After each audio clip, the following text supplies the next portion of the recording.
विद्यार्थ्यांनो सप्रा नमस्कार. आज आहे 20 मे. आजच्या दिवसापर्यंतच्या महत्त्वपूर्ण सर्व घडामोडी प्रश्न आपल्याला बघायचे. व्हिडिओला सुरुवात करा. सर्वात पहिला प्रश्न आहे, भारताची पहिली आर्टिफिशियल इंटेलिजन्स सक्षम ब्लॉक स्तरीय मान्सून अंदाज प्रणाली कोणत्या संस्थेने सुरू केली? तर याचं योग्य उत्तर आहे ऑप्शन बी, भारतीय हवामान विभाग. भारतीय हवामान विभागाने भारताची पहिली आर्टिफिशियल इंटेलिजन्स सक्षम ब्लॉक स्तरीय मान्सून अंदाज प्रणाली सुरू केली. ही प्रणाली Indian Institute of Tropical Meteorological आणि National Centre for Medium Range Weather Forecasting यांच्या सहकार्याने विकसित करण्यात आली आहे. ही प्रणाली 4 आठवडे आधीपर्यंत अत्यंत स्थानिक आणि परिणामांवर आधारित मान्सूनचा अंदाज देते. हे मॉडेल आर्टिफिशियल इंटेलिजन्सला संख्यात्मक हवामान अंदाज मॉडेलसोबत जोडते आणि त्यात सुमारे 4 दिवसांची त्रुटीची शक्यता आहे. अंदाज आणि सूचना मोबाईल ॲप्स, SMS आणि कृषी विस्तार नेटवर्कद्वारे प्रसारित केल्या जातील. पुढील प्रश्न, भारताची अणुऊर्जा दूरदृष्टी SMR तैनातीसाठी धोरणात्मक मार्ग या शीर्षकाचा अहवाल कोणत्या संस्थेने प्रसिद्ध केला? उत्तर आहे ऑप्शन सी, ऊर्जा आणि संसाधन संस्था. एनर्जी अँड रिसोर्सेस इन्स्टिट्यूटने भारताची अणुऊर्जा दृष्टी स्मॉल मॉड्यूलवर रिॲक्टर तैनातीसाठी धोरणात्मक मार्ग हा अहवाल प्रसिद्ध केला आहे. या अहवालानुसार 2047 पर्यंत 100 गिगावॅट अणुऊर्जा क्षमता गाठण्यासाठी भारताला 23 ते 25 लाख कोटी रुपयांच्या गुंतवणुकीची आवश्यकता असेल. स्वच्छ ऊर्जा, ग्रीडची स्थिरता आणि औद्योगिक डिकार्बनायझेशन सुनिश्चित करण्यात स्मॉल मॉड्युलर रिॲक्टरचा भूमिकेत यात भर देण्यात आला आहे. भारत सध्या सुमारे 8.8 गिगावॅट स्थापित क्षमतेसह 25 अणुभट्ट्या चालवतो. केंद्रीय अर्थसंकल्प 2025-26 मध्ये SMR संशोधन आणि तैनातीसाठी 20,000 कोटी रुपयांची तरतूद करण्यात आली असून 2033 पर्यंत 5 स्वदेशी SMR उभारण्याचे लक्ष्य ठेवण्यात आले आहे. पुढील प्रश्न, हिंद महासागरातील सामरिक महत्त्वामुळे अलीकडे चर्चेत असलेली अगलेगा बेटे कोणत्या देशाची आहेत? उत्तर आहे ऑप्शन बी, मॉरिशस. हिंद महासागर प्रदेशातील वाढत्या स्पर्धेच्या पार्श्वभूमीवर अगलेगा बेटांना सामरिक महत्त्व प्राप्त झाले आहे. अगलेगा बेटे ही पश्चिम हिंद महासागरात स्थित मॉरिशसची 2 बेटांची एक आश्रित वसाहत आहे. या बेटांमध्ये उत्तर बेट आणि दक्षिण बेट यांचा समावेश असून ओहोटीच्या वेळी ती एका नैसर्गिक वाळूच्या बेटाने जोडलेली असतात. त्यांची अर्थव्यवस्था प्रामुख्याने नारळाच्या तेलाच्या निर्यातीवर अवलंबून आहे. ही बेटे एक महत्त्वाचा दळणवळण आणि सागरी निगराणी तळ म्हणून उदयास येत आहेत, ज्यामुळे दक्षिण आणि पश्चिम हिंद महासागरात भारताची पोच वाढत आहे. पुढील प्रश्न, बिनसर वन्यजीव अभयारण्य कोणत्या राज्यात वसलेलं आहे? उत्तर आहे ऑप्शन सी, उत्तराखंड. वन विभागाने बिनसर वन्यजीव अभयारण्यातील वाघ, बिबट्या, अस्वल, हरिण आणि कोल्ह्यांची संख्या व त्यांच्या हालचालींचा अभ्यास करण्यासाठी शास्त्रीय वन्यजीव जनगणनेची तयारी सुरू केली आहे. हे अभयारण्य उत्तराखंडच्या कुमाऊ हिमालयात वसलेलं आहे. अभयारण्यातील सर्वात उंच ठिकाण असलेला 0 पॉइंट इथून केदारनाथ, चौखंबा, शिवलिंग, त्रिशूल आणि नंदादेवी यासारख्या शिखरांचे दर्शन घडते. बिनसर वन्यजीव अभयारण्याची स्थापना प्रामुख्याने मध्य हिमालयन प्रदेशातील रुंद पानाच्या ओक वृक्षांच्या जंगलांचे संवर्धन करण्यासाठी करण्यात आली होती. पुढील प्रश्न, अलीकडेच बातम्यांमध्ये दिसलेले लेक टाहो कोणत्या देशात आहे? उत्तर आहे ऑप्शन ए, युनायटेड स्टेट्स. लक्षात घ्या, लेक टाहो हे अमेरिकेच्या कॅलिफोर्निया आणि नेवाडा राज्यांच्या सीमेवर वसलेलं एक मोठे गोड्या पाण्याचे पर्वतीय सरोवर आहे. ते सियरा नेवाडा पर्वतरांगेने वेढलेले असून अमेरिकेतील सर्वात उंच सरोवर मानले जाते. लेक टाहो हे उत्तर अमेरिकेतील सर्वात मोठे पर्वतीय सरोवर आणि ग्रेट लेक्स नंतर अमेरिकेतील सर्वात मोठ्या सरोवरांपैकी एक आहे. या सरोवराचा एकमेव निर्गम मार्ग ट्रकी नदी आहे, जो कॅलिफोर्नियातील टाहो सिटीमधून उगम पावते. या प्रदेशातील आर्टिफिशियल इंटेलिजन्स डेटा सेंटरकडून विजेत्या मागणीबद्दलच्या चिंतेमुळे हे सरोवर अलीकडे चर्चेत आले आहे. अजून प्रश्न बघायचे त्यापूर्वी छोटीशी रिक्वेस्ट, जर तुम्हाला आमचे एफर्ट्स आवडत असेल तर एक लाईक करून विद्यार्थी मित्रांनो तुम्ही आम्हाला मोटिवेट करू शकता. एक लाईक नक्की करा. पुढील प्रश्न, थाडू जमात प्रामुख्याने कोणत्या राज्यात आढळते? तर लक्षात घ्या, ही जी थाडू जमात आहे ती मणिपूर या राज्यात आढळते. मणिपूरच्या कांगपोक्पी जिल्ह्यात झालेल्या एका हल्ल्यात थाडू जमातीच्या 3 चर्च नेत्यांना ठार करण्यात आले. थाडू हे एक स्थानिक आदिवासी जमात आहे जी प्रामुख्याने मणिपूर आणि ईशान्य भारत व म्यानमारच्या शेजारील प्रदेशांमध्ये राहते. मणिपूरमध्ये ते मोठ्या प्रमाणावर इम्फा खोऱ्याच्या आसपासच्या डोंगर प्रदेशात राहतात. मैतेई जमातीनंतर थाडू ही मणिपूरमधील दुसरी सर्वात मोठी जमात आहे. 2011च्या जनगणनेनुसार मणिपूरमध्ये या जमातीची लोकसंख्या सुमारे 1,90,595 इतकी होती. या समुदायाचे चीन कुकी-मिझू वांशिक गटांशी घनिष्ठ सांस्कृतिक संबंध आहेत. पुढील प्रश्न, कोणत्या मंत्रालयाने बौद्धिक संपदा उत्प्रेरक उपक्रम सुरू केला? उत्तर आहे ऑप्शन सी, इलेक्ट्रॉनिक्स आणि माहिती तंत्रज्ञान मंत्रालय म्हणजेच Ministry of Electronics and Information technology.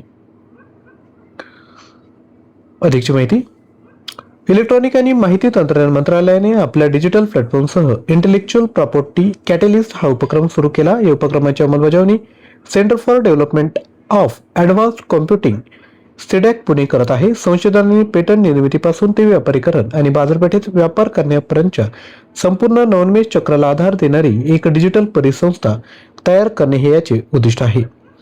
4था point, startup, सूक्ष्म लघु आणि मध्यम उद्योग, शिक्षण संस्था, उद्योग आणि मेटी संस्था यांच्यातील सहकार्य अधिक दृढ करणे हा या उपक्रमाचा उद्देश आहे.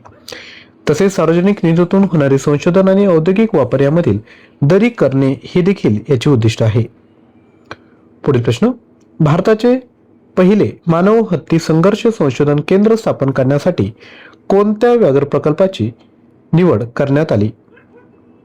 उत्तर आहे ऑप्शन सी, पलामू व्याघ्र अभयारण्य. भारताचे पहिले मानव हत्ती संघर्ष संशोधन केंद्र पलामू व्याघ्र प्रकल्पात स्थापन केले जाईल.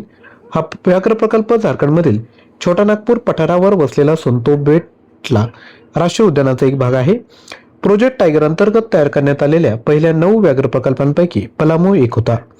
तसेच 1932 मध्ये पावलांच्या ठशांची गणना करण्याच्या पद्धतीने व्याघ्र गणना करण्यात आलेला हा जगातील पहिला प्रकल्प होता. या प्रकल्पाचा भूप्रदेश उंच सकल असून त्यात दऱ्या, टेकड्या, मैदाने, ग्रेनाइट, चुनखडे आणि नीस खडकांचा समावेश आहे. पुढील प्रश्न, निर्यात वस्तूंच्या उत्पादनात वापरल्या जाणाऱ्या कच्च्या मालाच्या शुल्क मुक्त आयातीस परवानगी देणाऱ्या योजनेचे नाव काय? उत्तर आहे ऑप्शन बी, आगाऊ प्राधिकरण योजना. लक्षात घ्या, सरकारने अलीकडेच आगाऊ प्राधिकरण योजनेअंतर्गत सोन्याच्या आयातीवर मर्यादा घातल्या आहेत. ही योजना निर्यात उत्पादनाच्या निर्मितीमध्ये वापरल्या जाणाऱ्या कच्च्या मालाचे शुल्कमुक्त आयातीस परवानगी देते. तसेच उत्पादनादरम्यान वापरले जाणारे पॅकेजिंग साहित्य, इंधन तेल आणि उत्प्रेरक यांच्या आयातीस देखील परवानगी देते. या योजनेअंतर्गत होणारी आयात अटींच्या अधीन राहून मूलभूत सीमा शुल्क, अँटी डम्पिंग शुल्क, एकात्मिक कर आणि नुकसान भरपाई उपकर यांसारख्या शुल्कांमधून सूट दिली जाते. योजनेअंतर्गत लाभ मिळवणाऱ्या निर्यातदारांना विनिर्दिष्ट निर्यात दायित्वे पूर्ण करणे आवश्यक आहे. पुढील प्रश्न, राकछाम चितकुल वन्यजीव अभयारण्य कोणत्या राज्यात आहे? उत्तर आहे ऑप्शन सी, हिमाचल प्रदेश. राकछाम चितकुल वन्यजीव अभयारण्य हिमालयीन तपकिरी अस्वले दिसल्याने या प्रदेशातील संवर्धनाबद्दलची आवड पुन्हा जागरूक झाले आहे. हे अभयारण्य हिमाचल प्रदेशात आहे. ते सांगला वन्यजीव अभयारण्य म्हणूनही ओळखले जाते. लामखांगा पास ट्रेकिंग मार्ग या अभयारण्यातून जातो. लामखांगा पास हिमाचल प्रदेशातील किन्नौरला उत्तराखंडच्या गंगोत्री प्रदेशाशी जोडतो. पुढील प्रश्न, अलीकडेच बातम्यांमध्ये दिसलेला प्रोजेक्ट गरुड कोणत्या क्षेत्राशी संबंधित आहे? उत्तर आहे ऑप्शन क्रमांक बी, अवकाश तंत्रज्ञान, ज्याला आपण अंतराळ तंत्रज्ञान देखील म्हणू शकतो.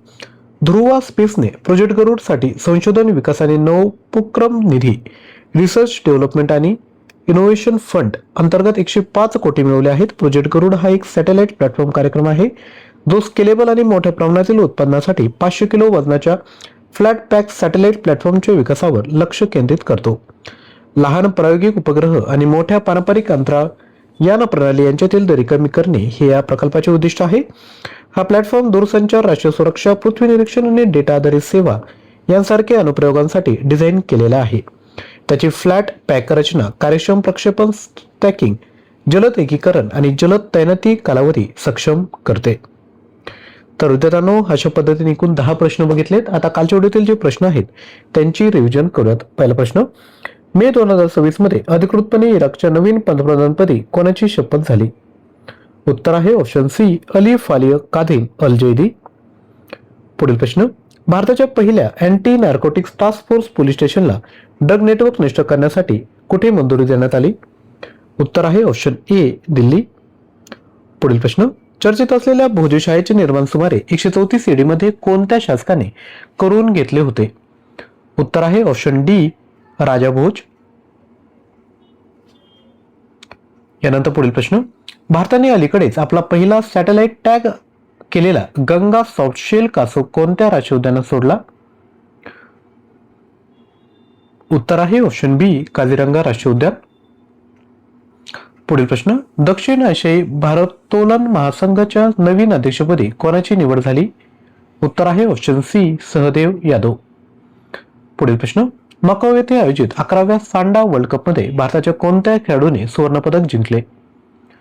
उत्तर आहे ऑप्शन बी अपर्णा दहिया. पुढील प्रश्न, वर्ल्ड हेल्थ स्टॅटिस्टिक 2026 अहवाल कोणत्या जागतिक संस्थेने केला आहे? उत्तर आहे ऑप्शन ए जागतिक आरोग्य संघटना. पुढील प्रश्न, world telecommunication and information society day कोणत्या दिवशी साजरा केला जातो? उत्तर आहे 17 मे रोजी. पुढील प्रश्न, पंतप्रधान मोदी यांच्या युएई दौऱ्यात भारत आणि युएई यांनी कोणत्या महत्त्वाच्या ऊर्जा क्षेत्रात सहकार्य करण्यासाठी MOU वर स्वाक्षरी केली? उत्तर आहे ऑप्शन डी सामरिक पेट्रोलियम साठे आणि LPG पुरवठा. पुढील प्रश्न, राजस्थानमधील पहिले सेमीकंडक्टर प्लांट आणि इलेक्ट्रॉनिक मॅन्युफॅक्चरिंग क्लस्टरचे उद्घाटन अलीकडे कोठे करण्यात आले? उत्तर आहे ऑप्शन क्रमांक बी भिवाडी अलवर या ठिकाणी. यानंतर तुमच्यासाठी प्रश्न, मेमोरियल वन्यजीव अभयारण्य कोणत्या राज्यात वसलेलं आहे? अरुणाचल प्रदेश, सिक्कीम, त्रिपुरा की मेघालय? प्रश्नाचं उत्तर कमेंट करायचंय. तसंच याचं जे राईट आन्सर आहे ते आज रात्री आपण व्हिडिओच्या माध्यमातून त्या ठिकाणी देणार आहोत. चालू घडामोडी मटेरियल हवं असेल तर ॲप्लिकेशन डाउनलोड करून फक्त 99 रुपयामध्ये मटेरियल घेऊ शकता. कंटेंट आवडलं असेल तर लाईक, शेअर आणि चॅनलला आवर्जून सबस्क्राईब करा. थँक्यू.